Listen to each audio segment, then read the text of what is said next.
Hello everyone, Nick here for What Game Now, and today David gave me the go-ahead to talk about Heavy Gear Blitz. This is a game that's fairly close to my heart, and you'll see why once we get there. You may be looking at that image and saying, are those giant robots? Yes. Yes, we have giant robots. So a bit of an introduction before we get going. Heavy Gear Blitz is a tabletop miniature war game produced by a company called DreamPod 9. They are based out of Montreal, Canada, and the game's been around in one form or another since about '94. It's focused around 4 to 8 meter tall, 13 to 30 foot for those of us who don't like the metric system, combat walkers referred to as heavy gears.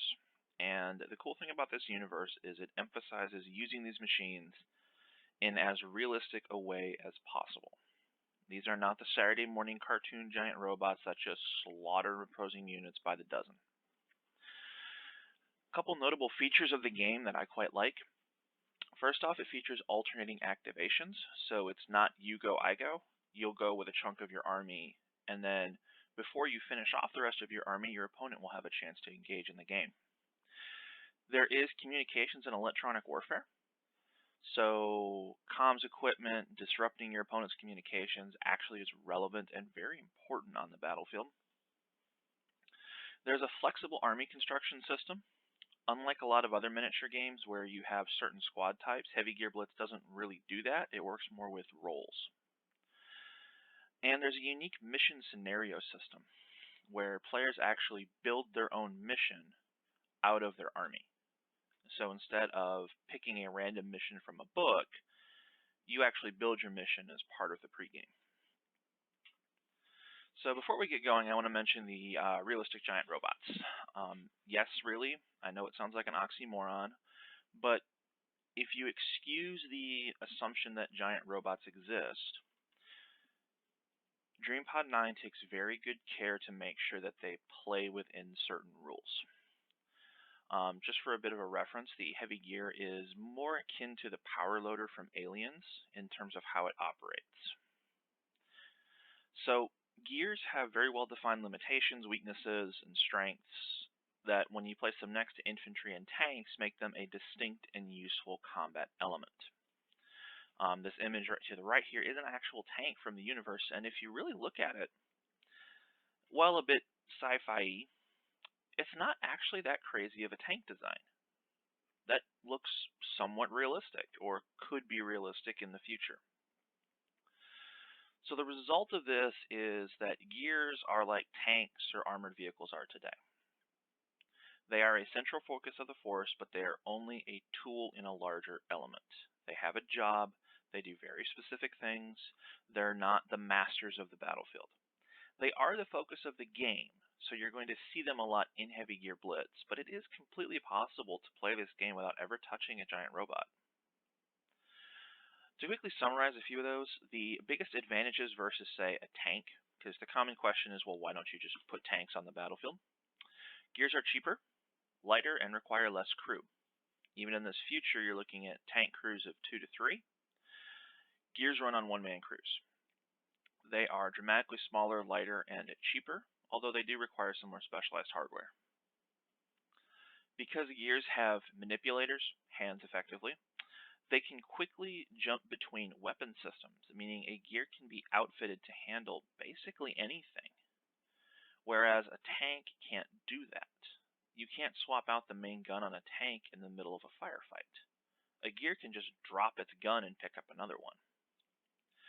And the other major advantage is because they have legs, these gears are able to operate in any environment and terrain, particularly close-packed cities, which is something that occurs on this planet. So you get a lot of operational flexibility out of them that you don't see with traditional armored vehicles. You could get that out of infantry, but they bring more firepower than infantry. A few downsides, they are more complicated. So because they have actuators and hydraulics, and there's a minor AI in all of them, you need more skilled technicians, there's a higher level of technology needed to make them, so on and so forth. Gears are not as well armed as tanks. If a tank catches a gear in its sights, it pretty well is going to splat the gear. And generally gears have shorter operation times, so they tend to operate close to a mothership of some sort. So that gets the realistic giant robots out of the way. Let's actually start talking about the world and the game itself. So, quick history, the franchise dates back to 1994, and since then it's had an RPG and a miniatures game in one form or another. In the late 90s, I think maybe into the early 2000s, there were two video games and a 40-episode TV series based off this universe.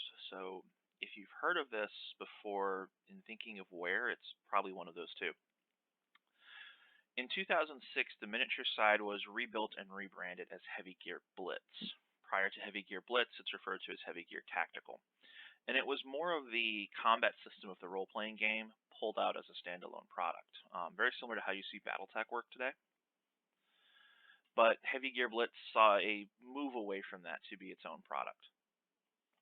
For 9 years, we kept that system called Locked and Loaded. And in 2015, 2.0 rules were released in conjunction with a Kickstarter for plastic models. This saw noticeable simplification over the entire rule set, resulting in a simpler product that was more approachable, and it saw it shift to a living rulebook format. So if you've watched the other videos where we talk about different miniature games, living rulebook is kind of the future, and this company actually did it back in 2015, which is really cool. So what that means, for those of you who aren't familiar with a living rulebook, is that the rules are not sacred, unchangeable products once they are put into print. Now, the rules for Heavy Gear Blitz are free and available online. All the model rules, you do not have to pay a penny for rules for this game. All you have to do is buy models. Now, because of that, they're more willing to make changes because the rules are contained online. Now, you can buy a physical book, and that physical book, sometimes people like a physical copy. I like to just download it in print. But anyway, because of that, they're able to make changes if something is wrong.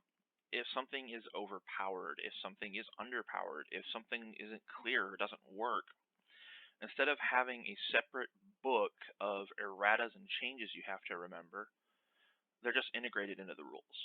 They'll go in, they'll delete the section, replace it with the correct rule.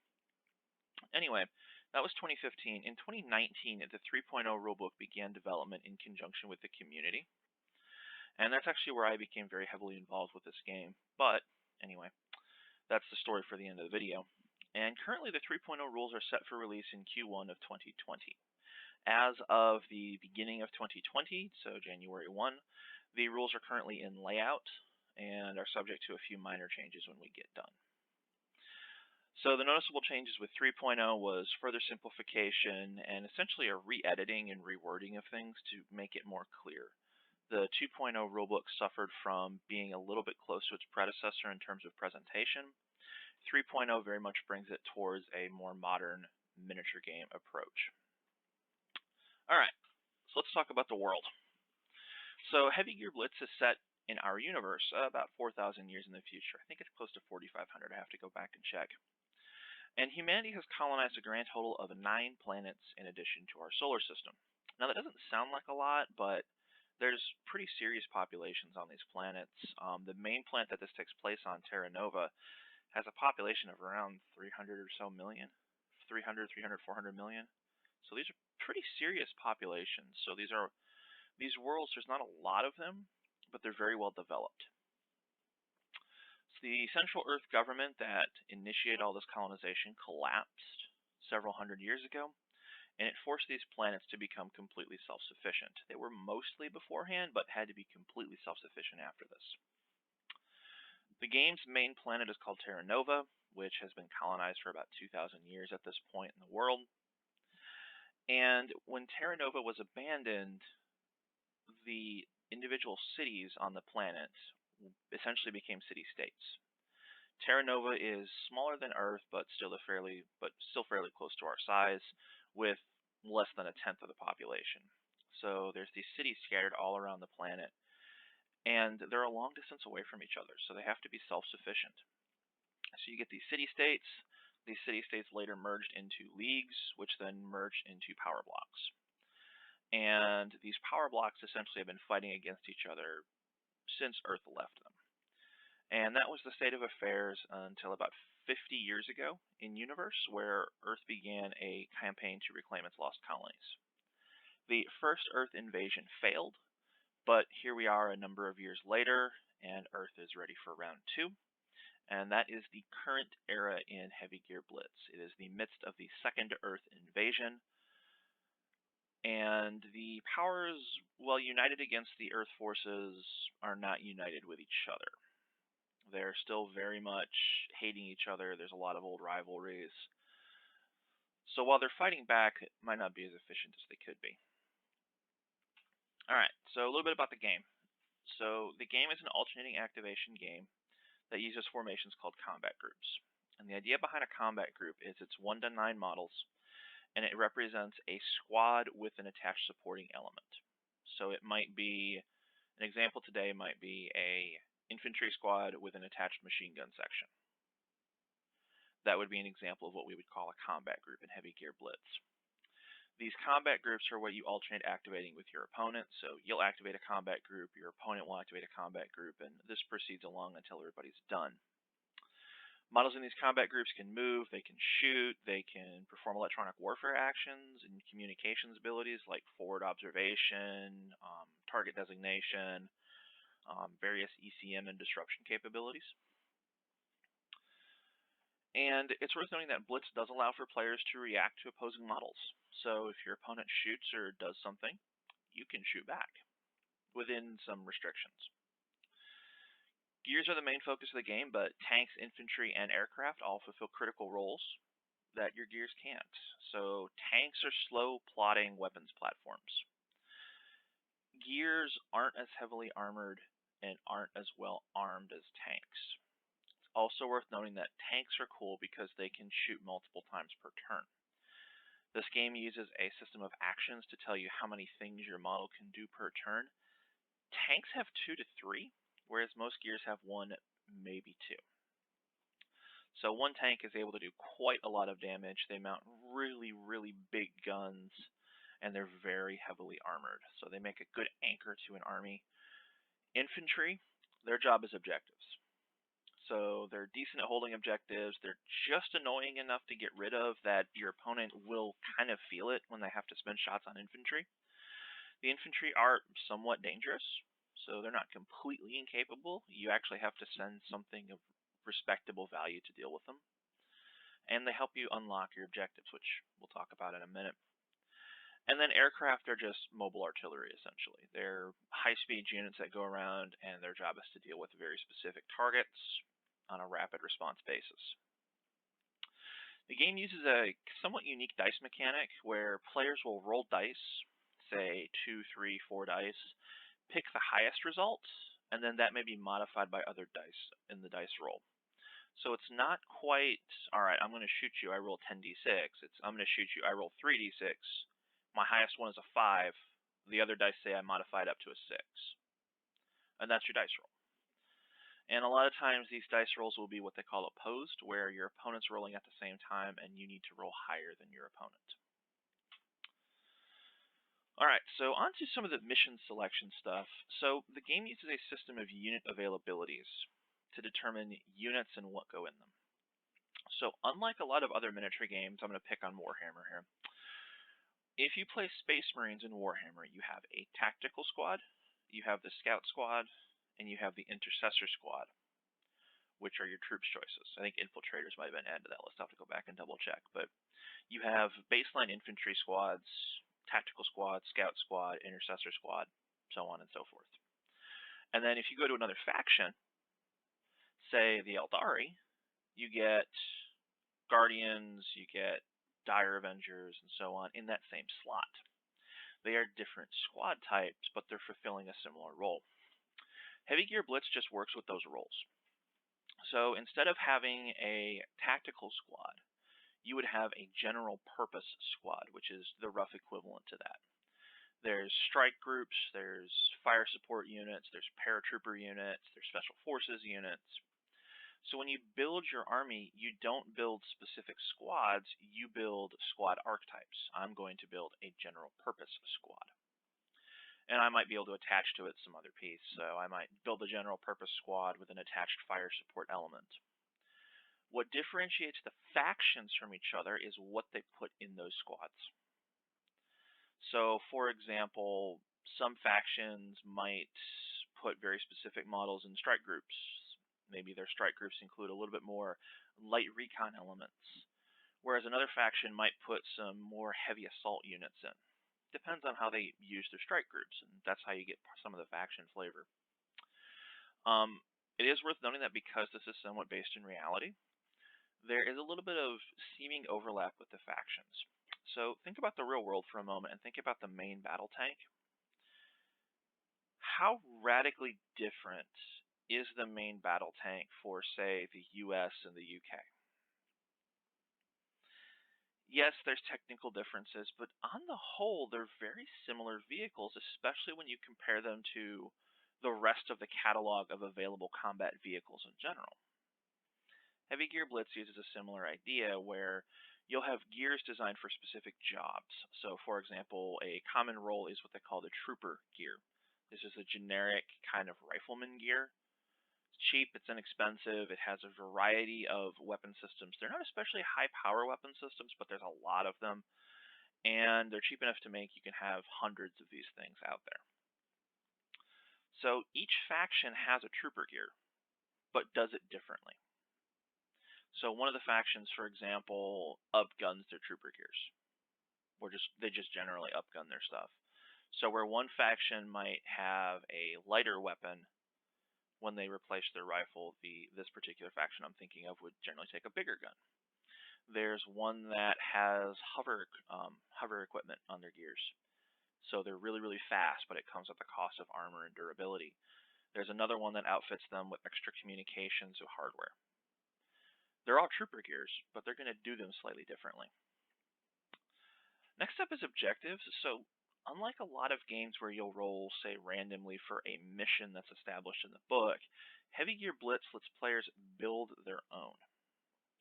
So depending on the unit availabilities of the squads they brought, that will determine what objectives they have access to. And then you will be picking within a few restrictions from that list. So, for example, you might generate a force that relies on taking the enemy's deployment zone, or you might have a squad that has objectives relating to holding yours, and you're going to put all of these together to make your mission. This makes Heavy Gear games very somewhat, I don't want to say complex, but there can be a lot going on. And it's worth noting that the objectives only matter to you. So if I have an objective that's hold 2 points on my side of the battlefield, my opponent doesn't score points for taking them. They simply stop me from scoring points. So it's a very interesting dynamic. And because of the objective selection, you can actually play the same game many different ways, using the exact same forces. And then just lastly, like I mentioned before, there's a very heavy emphasis on communication. So issuing orders, forward observation, sharing of information. In this game, there are sensors, so your guys can sense enemies a certain distance away. Sharing that information, linking it to the artillery, and then disrupting that. Putting an ECM out there and disrupting your opponent's communications is absolutely critical. So that's just a few mechanical notes. If you're interested, and I would highly recommend playing this game, this channel is going to have some various videos. We're going to be playing the game. We're going to do painting and other content. DreamPod 9, the company, has an official forum where myself and many others go to discuss this awesome game. That's where the beta rules were posted. It's also worth noting that there is a YouTube page or a YouTube channel for this where there will be how to play videos posted that I produced.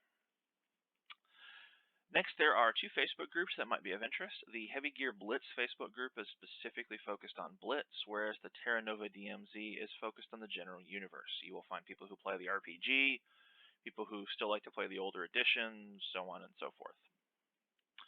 Gear Grinder is an unofficial, unofficial. It's referenced in the rulebook, but there's no official affiliation.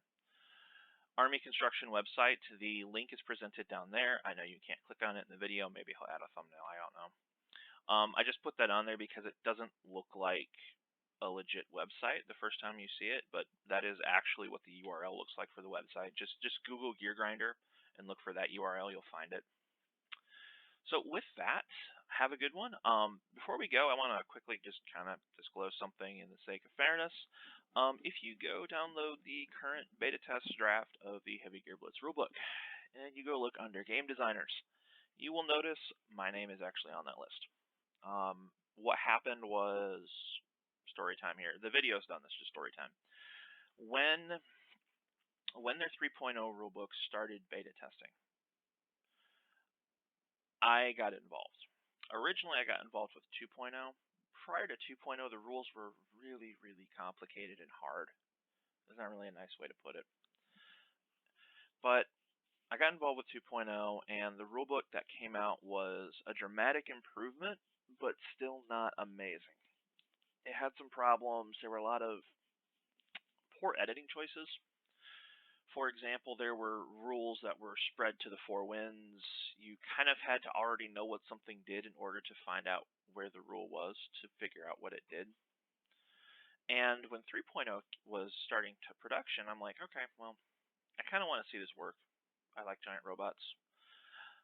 Let's go see how receptive they are to community feedback. And I took their document and I tore it to shreds. There isn't a nice way to say it. I absolutely just shredded it. Not just in terms of individual wording, but overall presentation and flow and things like that. And I gave it back to him and said, here's what I think you guys need to change. And one of two responses could have happened from this. They either could have said, okay, thank you, life goes on. Or their other reaction was the other option, where they said, okay, we integrated all of these. We disagree with this one, this one, this one. We're open to discussion on it. Can you please do that again? So basically that's what happened for a good 9-10 months, since about March of 19.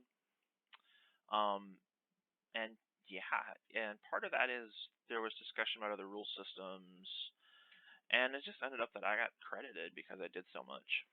So full disclosure, I'm actually in the rulebook. I didn't get paid to do it or anything like that. I didn't get any compensation. It was just open community, and I just happened to do an absolutely ridiculous amount of work on it.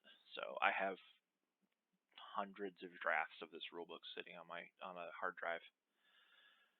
Probably need to clean that out. So anyway, have a good one, guys. This is a phenomenal game. We're going to try and get a Let's Play going through of this with some demo armies and maybe do some painting and other content stuff. So have a good one. Hey, this is Dave. If you like what we're doing here at What Game Now, go ahead and click on one of the videos which should be on either side of me, or click right in the middle and go ahead and subscribe to the channel. Don't forget to hit the bell once you subscribe so that you know when we have new videos. Please go ahead and share us with your friends. Let everybody know that we're here. Thank you for watching, and thank you for all of our subscribers already. And we look forward to bringing you more content every chance that we get.